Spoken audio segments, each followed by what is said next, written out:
Hi friends, అందరికీ నమస్కారం. Welcome back to my channel yours Harikrishna. ఇవాళ మన వీడియో వచ్చేసి క్యాష్ బుక్ నగదు పుస్తకం. గ్రామ పంచాయతీల్లో నిర్వహించే ఆదాయ మరియు ఖర్చు యొక్క వివరాలను ఈ క్యాష్ బుక్లో రాస్తారు. ఈ క్యాష్ బుక్ను తదుపరి ఆడిట్ నివేదిక కోసం అంటే ఆడిటర్ గారికి పంపించాల్సి ఉంటుంది. అదేవిధంగా మనకు ఈ గ్రామ స్వరాజ్లో ప్రియాసాఫ్ట్ చేయాలన్నా కూడా ఈ క్యాష్ బుక్ అనేది కంపల్సరీ ఉంటుంది. కాబట్టి ముందుగా ఈరోజు మీకు వచ్చేసి క్యాష్ బుక్ ఎలా రాయాలి, అందులో ఏమేమి ఉంటాయి, ఖర్చులను ఎక్కడ రాయాలి, జమాలను ఎక్కడ రాయాలి అనేది మీకు చూపిస్తాను ఫ్రెండ్స్.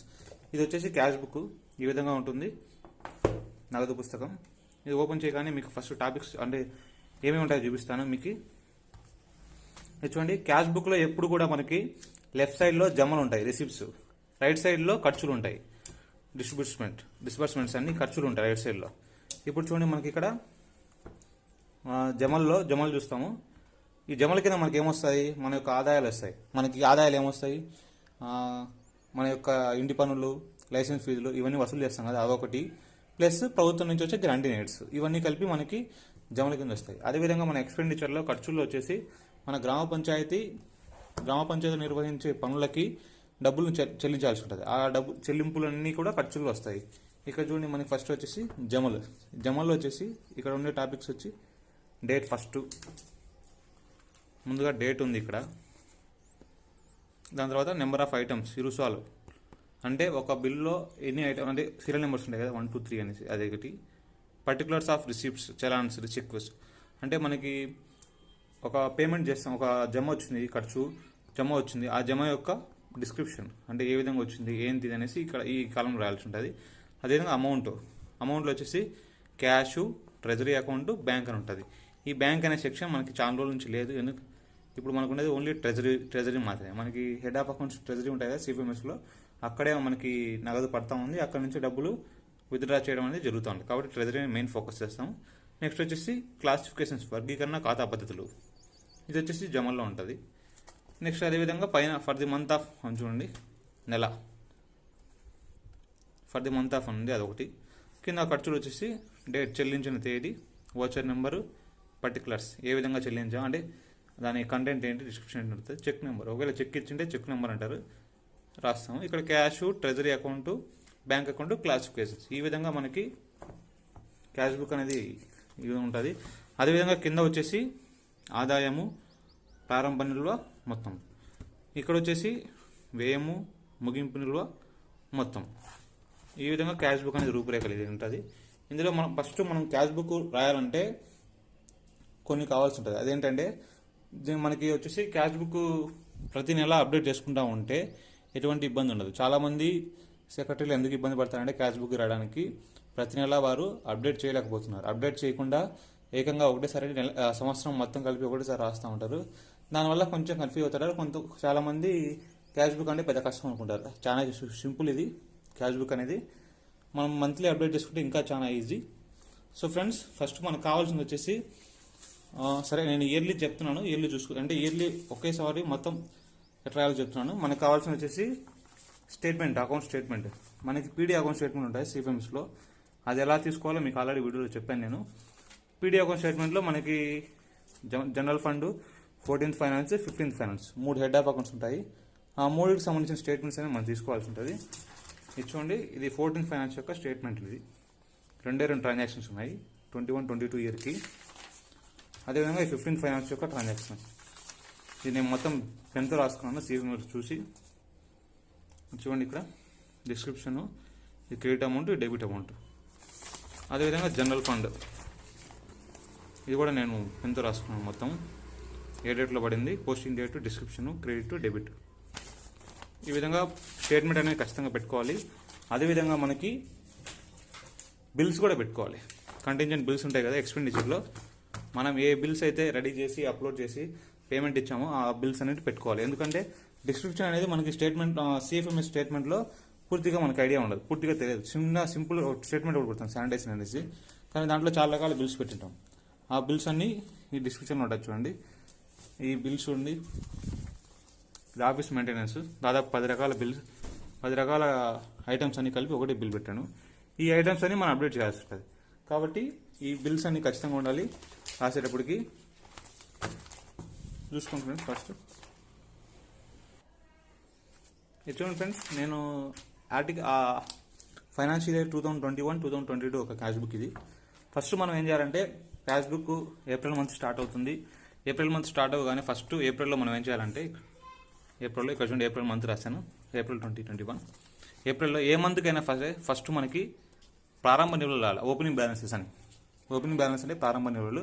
చూడండి సాధారణ నిధి ఎంత ఉంది, 14th ఫైనాన్స్, 15th ఫైనాన్స్. ఇవన్నీ ఎక్కడ రాస్తామంటే, ఈ డబ్బులంతా మనకి ట్రెజరీలో ఉంటుంది.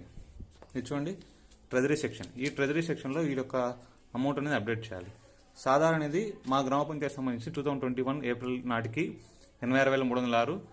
14th ఫైనాన్స్ నిధి 1,56,10. 15th ఫైనాన్స్ నిధి 9,99,726.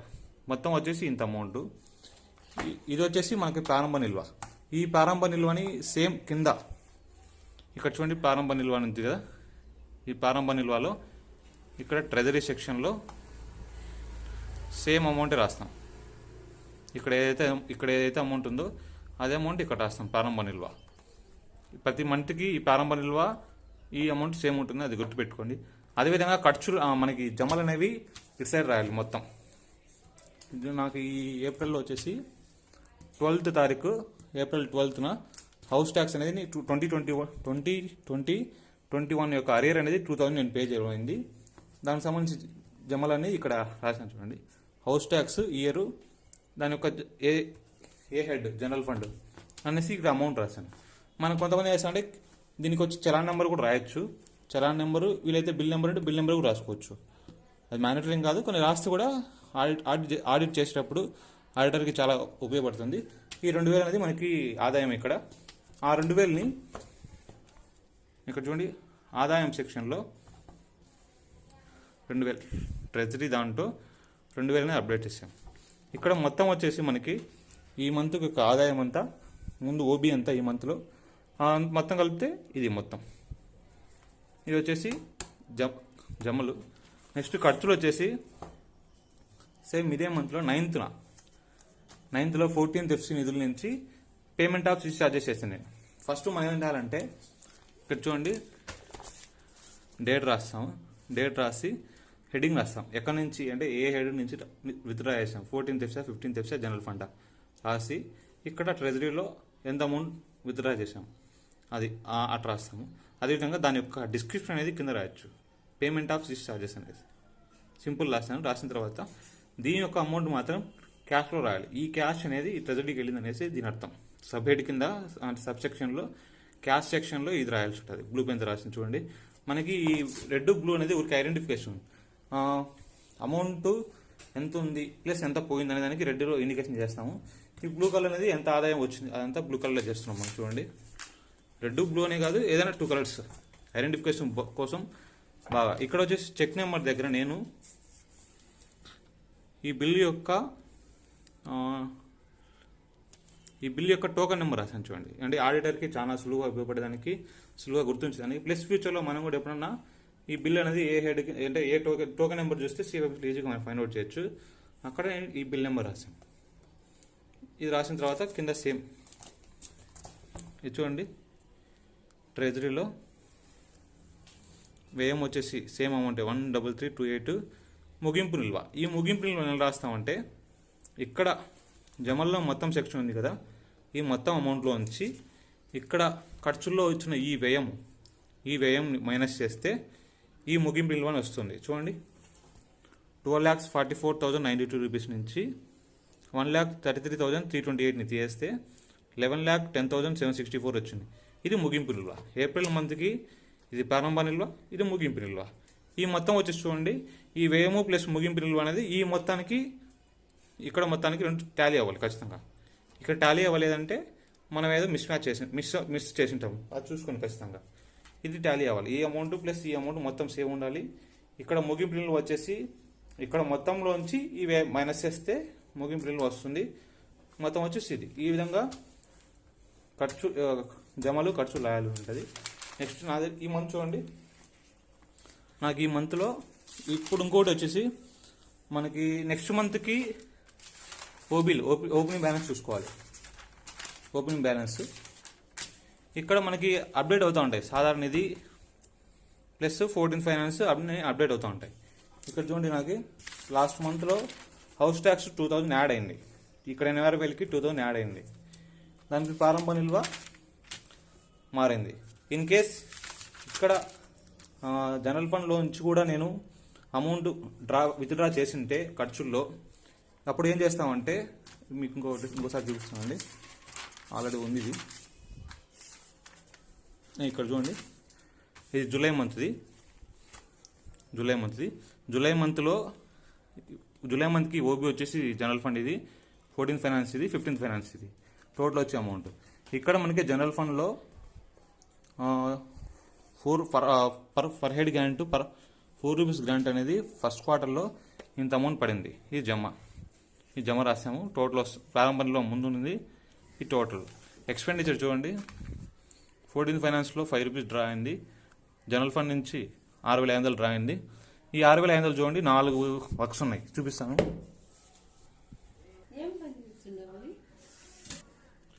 ఇక్కడ చూడండి, హెడ్స్ అనేవి 4 ఉన్నాయి. ఈ 4 డిస్క్రిప్షన్ వచ్చేసి ఇది ఫస్ట్ గ్రీన్ అంబాసిడర్ కొంచెం అడ్వాన్స్ ఇచ్చాము amount, plus drinking water repair, ఇది ఒకటి. ఈ 3 అనేది పైప్ లైన్ లీక్ వర్క్స్. ఇవన్నీ ఒక్కో చోట జరిగిన వర్క్స్కి ఒక్కో బిల్స్ అనేవి మొత్తం దానికి సంబంధించిన రిసిప్ట్స్ అన్ని ఎన్నికలు ఉంటాయి. మనం ఇవన్నీ క్యాష్ బుక్ అవసరం లేదు, కేవలం ఈ కంటింజెంట్ బిల్ ఫస్ట్ పేజ్ మాత్రమే అవసరం మనకి. చూడండి, ఈ 4 హెడ్స్ ఉంటాయి, 4 హెడ్స్ దీంట్లో రాయాల్సి ఉంటుంది. ఇక్కడ చూడండి, సాధారణ ఇది ఫస్ట్ది మొత్తం పూర్తి రాయాల్సిన అవసరం లేదు, కంటెంట్ సరిపోతే అంటే లైట్గా ఐడెంటిఫికేషన్ చేస్తే సరిపోతుంది. అడ్వాన్స్ మొత్తం ఫస్ట్ది ఇట్లా నేను 4 హెడ్స్ రాసుకున్నా. ఈ 4 సంబంధించింది క్యాష్లో అమౌంట్ రాశాను. టోటల్ అమౌంట్ వచ్చి ఇక్కడ ఫస్ట్లో ఉంటుంది 6500 అనేది. అదేవిధంగా ఈ మంత్లో నాకు ట్రాన్సాక్షన్ ఖర్చులు ఎక్కువైనాయి.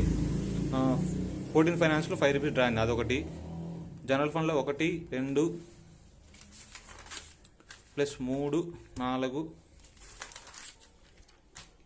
ఇది ఒకటి 5 జనరల్ ఫండ్. అదేవిధంగా 15 ఫైనాన్స్ ఒకటి. మొత్తం 6 ట్రాన్సాక్షన్ జరిగాయి ఈ మంత్లో నాకు. ఇవన్నీ ఎట్లా చేయాలంటే చూపిస్తానండి. ఫస్ట్ ఇక్కడ రాస్తాం, డేట్ వైజ్ రాసుకోవాలి మనం. ఇది ఫస్ట్ ఇక్కడ అయింది, ఇది సెకండ్, ఇది థర్డ్ది. అదేవిధంగా ప్రతి మంత్కి ప్రతి పేజ్కి మనం ఇక్కడ వేము అంటే ఒక మంత్లో 4-5 పేజీలు ఉన్నాయనుకోండి, ప్రతి పేజీకి రాసిన అవసరం లేదు, మ్యాండటరీ కాదు. మీరు రాసిన కూడా ఈజీ, ఇబ్బంది ఏం లేదు. ప్రతి పేజీకి అవసరం. ఇక్కడ ఓబీ రాస్తాము, ఓబీ ఆదాయము ప్రారంభంలో మొత్తం రాస్తాము. మొత్తం మనకి ఎక్స్పెండిచర్ ఎన్ని పేజెస్ ఉంటాయి అన్ని పేజెస్ చూసుకునేసి ఇది లాస్ట్ పేజీ జూలై మంత్కి. ఈ మంత్లో ఇక్కడ టోటల్ అనేది రాస్తాం. మొత్తం 5 బిల్స్కి 6 బిల్స్కి కలిపిన వ్యయం అంత మొత్తం టోటల్. ముగింపు నిల్వ ఇక్కడ మొత్తానికి ఈ ఖర్చుకు మైనస్ చేస్తే ముగింపు నిల్వ వస్తుంది. ఈ మొత్తం ప్లస్ ఈ మొత్తం అనేది టాలీ కావాలా. అయిన తర్వాత ఇప్పుడు నెక్స్ట్ మంత్కి ఓబీలో జనరల్ ఫండ్ ఎలా ఉందో చూపిస్తాను మీకు. ఫస్ట్ జూలైకి ఓబీ జనరల్ ఫండ్ 94,271 ఉంది. ఇప్పుడు మనకి ఇక్కడ వచ్చేసి ఆదాయము 2448 వచ్చింది. ఇది అనేది దీనికి ప్లస్ అవుతుంది. ప్లస్ అయిన తర్వాత అదేవిధంగా ఇక్కడ సాధారణ నిధి నుంచి 6500 డ్రా చేసినాము, 8989 డ్రా చేసాము 2, ఇది డ్రా చేసాము 3, ఇది డ్రా చేసాము 4, ఇది ఒకటి 5. మొత్తం 5 అమౌంట్లు డ్రా చేయాలి.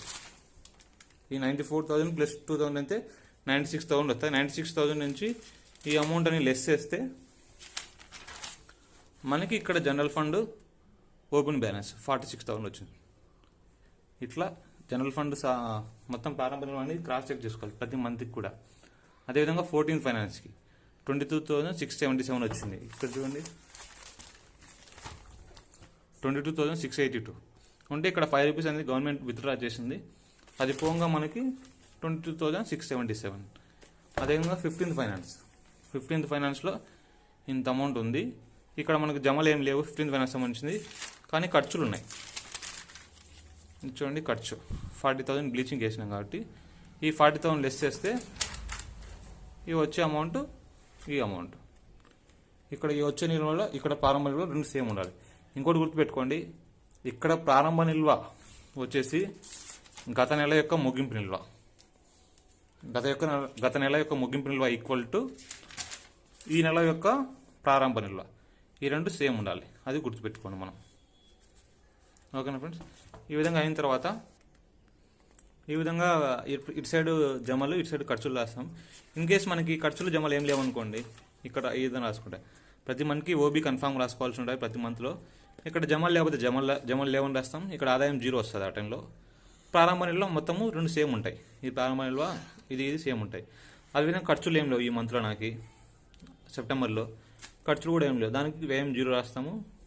ముగింపు నిల్వ మొత్తం ఇక్కడ ఈ 2 ఖర్చులు జమలు ఏం లేనప్పుడు ఈ 2 సేమ్ ఉంటాయి. ప్రారంభ నిల్వ ఈక్వల్ టు ముగింపు నిల్వ మొత్తం ఈక్వల్ టు మొత్తం.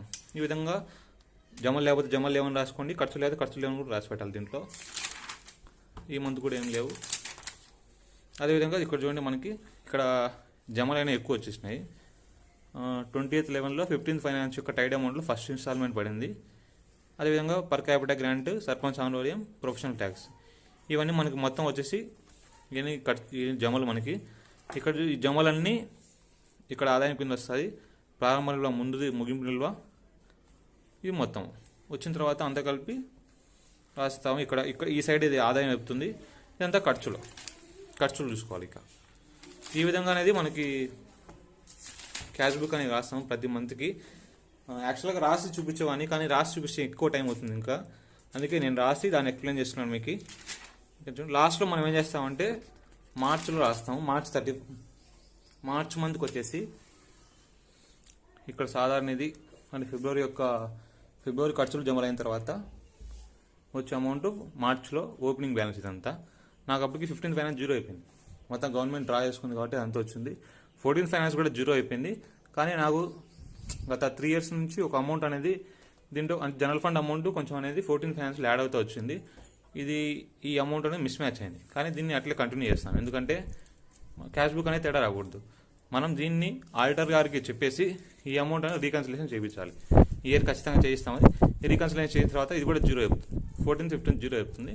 అప్పుడు సాధారణ ఇది మాత్రమే ఉంటుంది.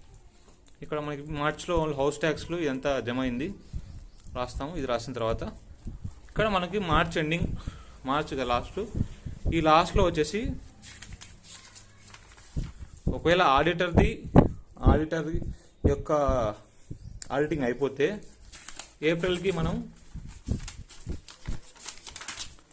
ఓబీ రాయాలా. ఇన్ కేస్ ఆడిటింగ్ అయిపోతే ఇంకా మనం మార్చిలో సిబి రాసేయాలి. మార్చిలో ఇక్కడ లాస్ట్లో సిబి రాసేయాలి. ఇక్కడ ఓబీ, ఇక్కడ ఖర్చులు వేయాలి పోతే సిబి రాస్తాం. సాధారణ నిధిలో నాకు ఇంత అమౌంట్ ఉంది, 14th ఇంత అమౌంట్ ఉంది, 15th ఇంత అమౌంట్ ఉంది. ఆడిటర్ గారు పూర్తిగా ఆడిటింగ్ అయిపోయిన తర్వాత ఇక్కడ మార్క్ ఇస్తాడు, సైన్ చేస్తారు. సైన్ చేసిన తర్వాత నెక్స్ట్ మనం మార్చికి సేమ్ ఇక్కడ ఉండే సిబినే, మార్చిలో ఇక్కడ ఉండే సిబినే ఏప్రిల్కి ఇక్కడ ఓబీ అవుతుంది. ఈ విధంగా మనం క్యాష్ బుక్ అనేది రాసుకోవాలి ఫ్రెండ్స్. ఇది చాలా సింపుల్. ఇది ఇంకో మెథడ్ ఉంది. ఇది సింపుల్. లెఫ్ట్ సైడ్లో జమలు, రైట్ సైడ్లో ఖర్చులు. ఇంకోటి వచ్చేసి ఇంకో మెథడ్ ఉంది.